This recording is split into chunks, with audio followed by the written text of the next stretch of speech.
Shalom Bapak Ibu Saudaraku yang dikasihi oleh Tuhan.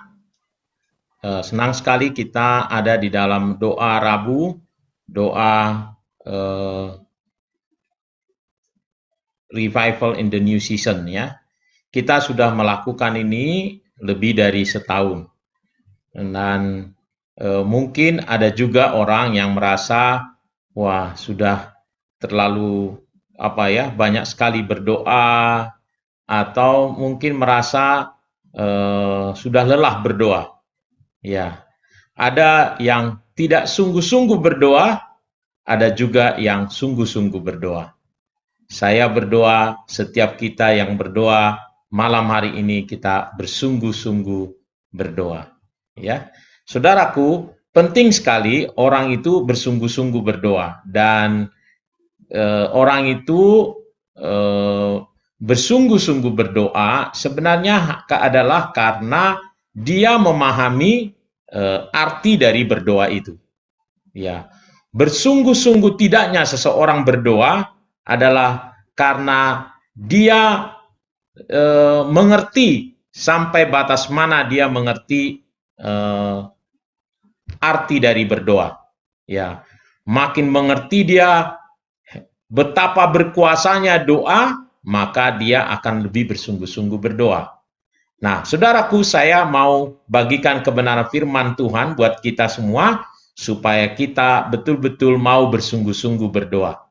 Ya.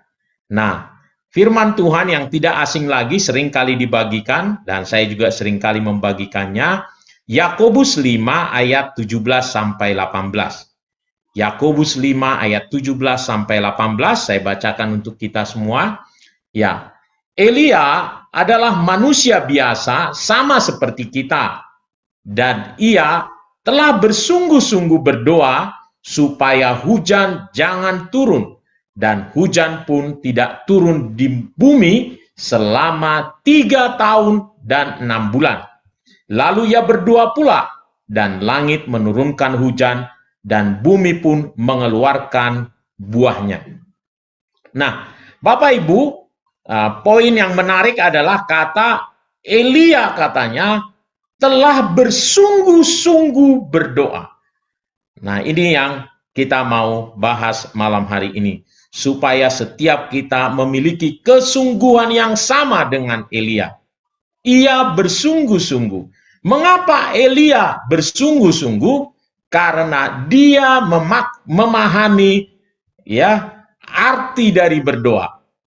Ya, dia memahami. Saya percaya kalau setiap kita memahami arti dari berdoa, maka kita juga akan sama seperti Elia, bersungguh-sungguh berdoa. Dan ini adalah tokoh yang sungguh-sungguh berdoa, saudaraku, Elia ini. Nah, dari ayat ini kita akan dapat, saudaraku, 3 arti dari berdoa. Mengapa jadinya Elia bersungguh-sungguh berdoa? Yang pertama adalah berdoa adalah ini soal kuasa. Kita lihat tadi, dia bisa berdoa, bersungguh-sungguh berdoa, ya, karena dia tahu ada kuasa yang luar biasa di doa, sehingga dia bisa berdoa, saudaraku perhatikan ini, supaya hujan tidak turun 3,5 tahun. Habis itu, dia berdoa lagi supaya hujan turun. Wah, itu luar biasa, saudara. Elia luar biasa, dia memahami arti doa. Jadi doa buat dia adalah suatu kuasa yang luar biasa dari Tuhan, yang disediakan oleh Tuhan. Dan harusnya itu juga yang kita pahami, sehingga kita akhirnya bersungguh-sungguh berdoa. Jadi saya mau katakan, doa adalah kekuatan yang mengagumkan yang ditempatkan oleh Tuhan yang maha besar itu di tangan orang-orang kudusnya. Jadi pahami arti doa adalah ini, yang pertama adalah soal kuasa. Jadi adalah suatu kekuatan yang mengagumkan yang ditempatkan oleh Tuhan yang maha besar di tangan orang-orang kudusnya. Nah, yang kedua, saudaraku, ya, doa ini soal tujuan berdoa, ya. Elia memahami betul kalau dia berdoa untuk hal-hal yang besar, yang luar biasa. Jadi saya katakan ini berdoa adalah soal tujuannya, yaitu digunakan untuk mencapai tujuan besar dan meraih hasil-hasil yang tak biasa. Dibutuhkan doa. Ya, seringkali saudaraku, ya, waktu suatu kali ada orang yang sakit ayan, ya, dibawa kepada Yesus, dia didoakan murid-murid katanya, tetapi Yesus berkata, orang jenis ini harus dilakukan dengan doa dan puasa. Ya, berdoa. Doa akan menghasilkan hal-hal yang besar. Tujuannya adalah hal-hal yang besar yang luar biasa. Sehingga arti doa adalah doa untuk mencapai tujuan besar dan meraih hasil yang tak biasa. Bayangkan, saudaraku, Elia berdoa, dia paham arti doa ini, mencapai tujuan besar, jadi dia bisa berdoa, dia katakan, Tuhan jangan hujan tidak turun. Lalu habis itu dia berkata, Tuhan hujan turun. Wah, luar biasa. Luar biasa. Kalau saudara ingin melihat sesuatu yang luar biasa terjadi dalam hidupmu, dalam kotamu, dalam keluargamu, dalam bangsa kita ini, ya doa adalah jawabannya. Karena dengan doa, ya tujuan-tujuan besar yang luar biasa tercapai.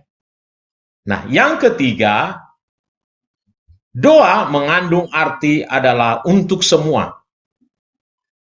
Coba diawali tadi ayat ini berkata, Elia adalah manusia biasa seperti kita juga.